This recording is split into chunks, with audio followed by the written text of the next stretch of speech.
Olá, oitavo ano, tudo bem com vocês? Espero que estejam todos bem. Então, hoje nós vamos dar continuidade ao conteúdo que nós estudamos, na aula de língua portuguesa. Hoje nós vamos ter aula de língua portuguesa e de gramática. Então, vamos começar aí pela aula de língua portuguesa, dando sequência aí, tá? A atividade da aula anterior, nós fizemos aí apreciação e interpretação do texto O Planeta Pede Água, da reportagem O Planeta Pede Água.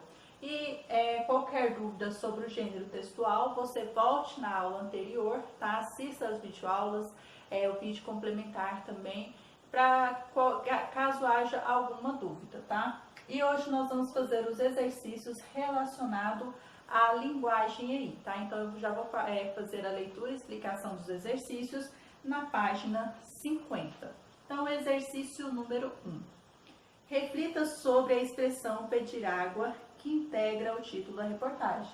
Então, nós temos aqui pede água, Então, no caso aqui é pedir água, Então, letra A, qual é o sentido literal da expressão? Então, qual que é o sentido dessa expressão pedir água? O sentido literal dela, qual que é?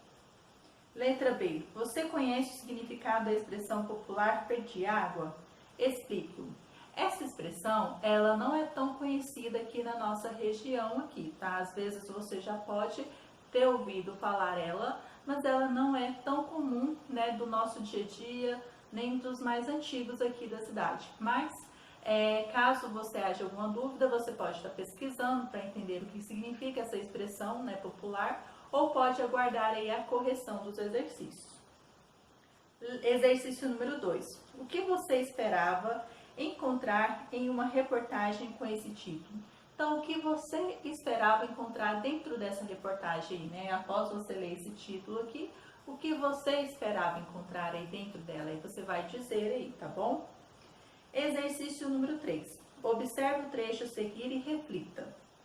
A permanente crise hídrica e a inaceitável imundície dos oceanos. O quadro é dramático, mas ainda há tempo para uma reversão. Apesar de a linguagem jornalística procurar ser objetiva para manter a neutralidade, dificilmente isso acontece. Que palavras ou expressões do fragmento denotam a visão pessoal da repórter? Então, tem fragmentos e expressões aí que denotam a opinião da autora aí. Então, que fragmentos ou palavras são essas aí? Você vai escrever aí na sua resposta. Exercício número 4.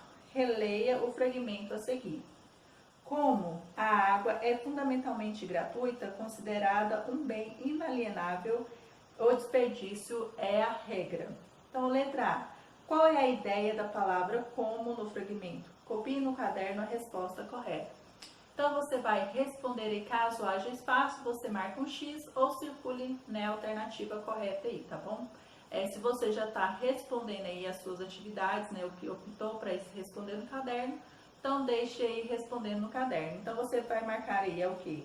Como representa o quê? Fragmento tem ideia, aliás, como tem a ideia de quê? De consequência, finalidade, causa ou comparação. Então, qual dessas 4 opções aí você vai marcar ou copiar aí? Letra B. Substitua a palavra destacada no trecho por outra palavra ou expressão que apresente mesmo sentido.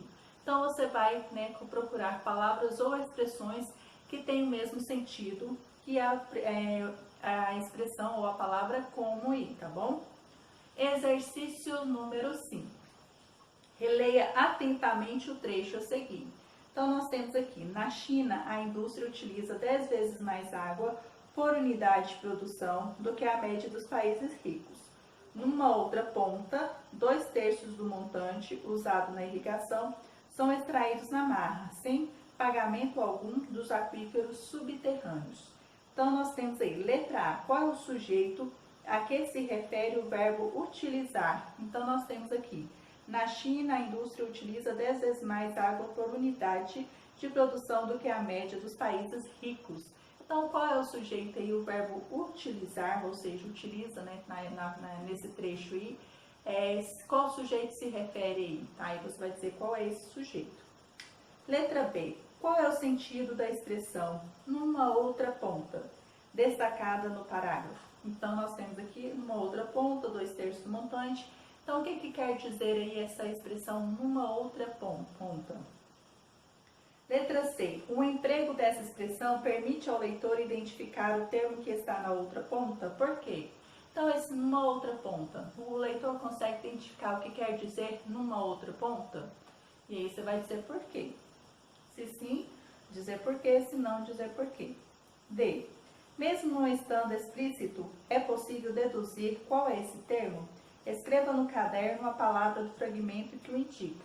Então, novamente, se você já está fazendo suas respostas aí, né, no caderno, continue aí no caderno. Caso haja espaço no livro, né, responda aí no livro. Então, qual é esse termo aí que não está explícito, mas que podemos identificar aí dentro do texto? Então, que palavra é essa? Aí vocês vão colocar essa palavra. Letra E. Quais são, então, os dois termos da oposição? Então, quais são esses dois termos da oposição aí dentro desse texto? O que eles estão falando aí? Quais são os dois termos da oposição aí? Então, você vai dizer quais são essas duas palavras aí. E por último, o último exercício proposto para a aula de hoje, quebrando a linguagem formal da reportagem, a jornalista emprega a expressão coloquial na marra. Qual é o efeito de sentido obtido pelo uso dessa expressão? Então, ela utilizou a expressão em na marra, né? O que ela quis dizer utilizando aí na marra? Que sentido, né, colocou aí dentro, né, do trecho que ela escreveu aí? Então, na marra, o que quer dizer, tá? Dentro da expressão que ela foi utilizada aí, tá? Então, aqui nós terminamos, tá, de explicar os exercícios. Na sequência aí, né, vamos fazer a correção dos exercícios de língua portuguesa propostos para hoje e depois os exercícios de gramática.